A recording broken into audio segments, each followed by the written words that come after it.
दोस्तों नमस्कार। एक बूढ़े बैल की नसीहत, चाहे मर जाना पर इन 3 लोगों के घर भोजन कभी मत करना। बहुत समय पहले की बात है। एक गांव के किनारे एक बड़ा हरा भरा खेत था। उसी खेत के एक कोने में एक बूढ़ा बैल अपने आखिरी समय की प्रतीक्षा कर रहा था। उसकी आंखों में अनुभव और जीवन की कठोर सच्चाइयों का अक्स साफ देखा जा सकता था। गांव के सभी लोग उसे सम्मान की दृष्टि से देखते थे, क्योंकि वह सिर्फ एक जानवर नहीं बल्कि गांव के बुजुर्गों जैसा ज्ञान रखने वाला बैल था। उस बूढ़े बैल का नाम धर्म था। उसने अपने जीवन में अनेक धूप छांव देखी थीं। कई किसान उसके साथ रहे थे और वह अपनी जिम्मेदारियों को हमेशा पूरी ईमानदारी से निभाता रहा था। उसका शरीर अब थक चुका था, लेकिन उसकी आत्मा में अभी भी जीवन की चमक थी। धर्म का आखिरी समय आ चुका था। वह खेत में एक पेड़ की छांव में बैठा था और उसकी आंखों में एक अजीब सी शांति थी। तभी एक युवा बैल, जिसका नाम बलराम था, पास आया। बलराम अभी युवा था और जीवन की राहों से अनजान।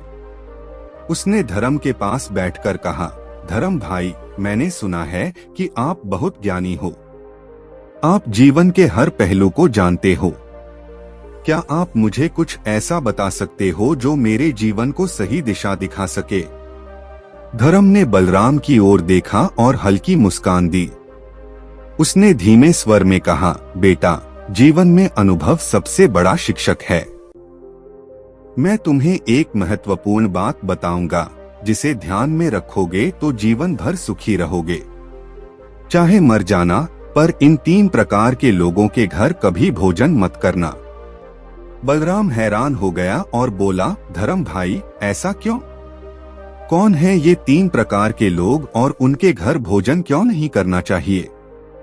धर्म ने गहरी सांस ली और अपनी कथा की शुरुआत की। उसने अपनी मध्यम आवाज में कहना शुरू किया, पहला व्यक्ति, स्वार्थी और धूर्त व्यक्ति। कई साल पहले की बात है। मैं एक स्वार्थी और धूर्त किसान के साथ रहा करता था। वह किसान बाहर से बड़ा भला और सरल लगता था, लेकिन भीतर से बेहद स्वार्थी और धूर्त था। उसका नाम हरिश्चंद्र था, लेकिन उसमें राजा हरिश्चंद्र की तरह सच्चाई का कोई अंश नहीं था। वह दूसरों का काम निकालने में माहिर था, लेकिन बदले में किसी को कुछ देने को तैयार नहीं होता था। हरिश्चंद्र के पास मैं कुछ सालों तक रहा।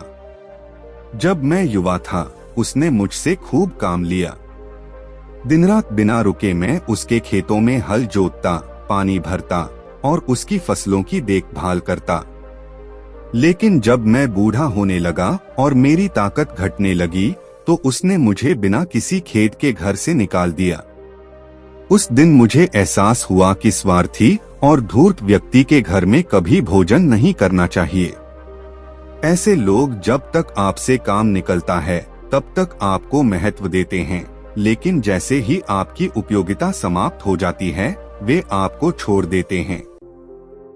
उनके घर का भोजन आपके लिए जहर के समान होता है, जो आपके आत्मसम्मान को मारता है।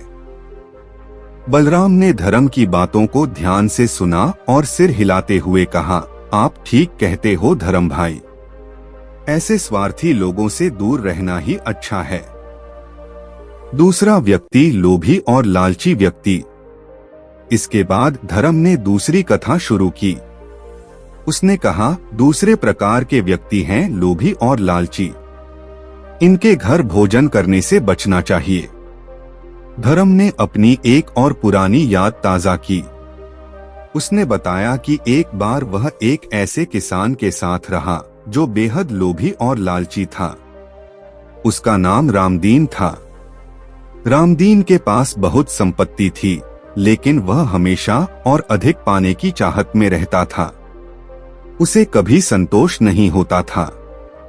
वह हर समय धन इकट्ठा करने में ही लगा रहता था, लेकिन अपने नौकरों और पशुओं का ध्यान रखना उसे कभी उचित नहीं लगा। एक दिन रामदीन के पास एक मेहमान आया। धर्म ने अपनी कहानी जारी रखते हुए कहा, वह मेहमान बहुत भूखा था और उसने रामदीन से भोजन मांगा, लेकिन रामदीन ने उसे सिर्फ बासी रोटी और थोड़ा सा छाछ दिया। मैंने देखा कि रामदीन के भंडार में खूब अनाज और ताजे फल थे, लेकिन उसने उन्हें मेहमान के सामने नहीं रखा। उस दिन मुझे समझ में आया कि लोभी व्यक्ति का घर भले ही सोने से भरा हो, लेकिन उसकी आत्मा खाली होती है। ऐसे व्यक्ति के घर भोजन करना आत्मा को अपवित्र कर देता है, क्योंकि उनका हर निवाला दूसरों का शोषण करके कमाया होता है।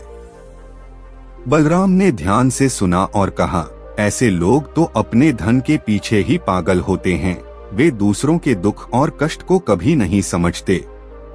तीसरा व्यक्ति अज्ञानी और अभिमानी व्यक्ति। धर्म ने अपनी तीसरी कथा शुरू की। उसने कहा, तीसरे प्रकार के व्यक्ति हैं अज्ञानी और अभिमानी। उनके घर भोजन करना आत्मघात के समान है। धर्म ने बताया कि एक बार वह एक ऐसे किसान के साथ रहा जो अज्ञान और अभिमान से भरा हुआ था। उसका नाम मुरारी था। मुरारी को लगता था कि उसे सब कुछ पता है और वह किसी की सलाह नहीं सुनता था। वह हमेशा दूसरों को नीचा दिखाने की कोशिश करता और अपनी बात को ही सही मानता था।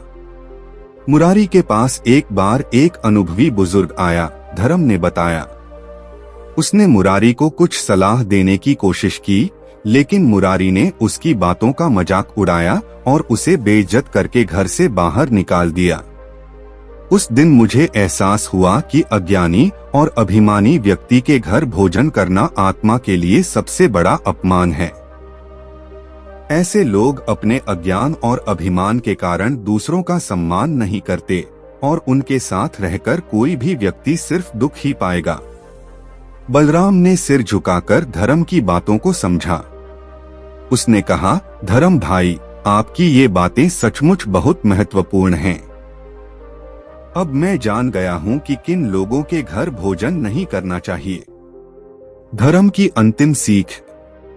धर्म ने बलराम की ओर देखा और कहा, बेटा, जीवन में हम जिन लोगों के साथ समय बिताते हैं, उनका हमारे जीवन पर गहरा प्रभाव पड़ता है।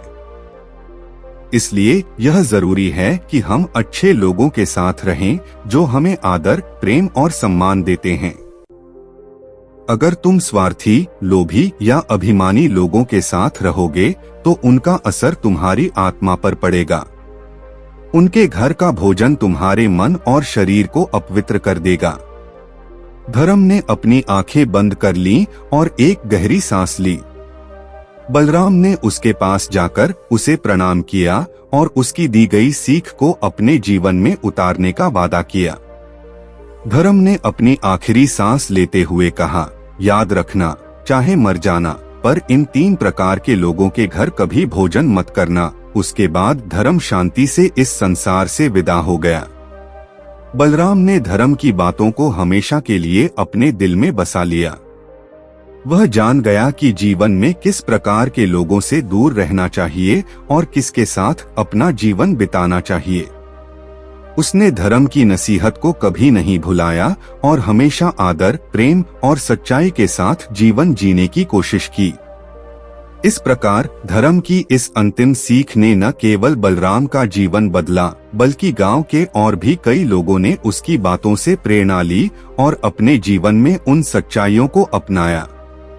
इस कथा से यह सीख मिलती है कि जीवन में अच्छे और सच्चे लोगों का साथ बहुत महत्वपूर्ण होता है।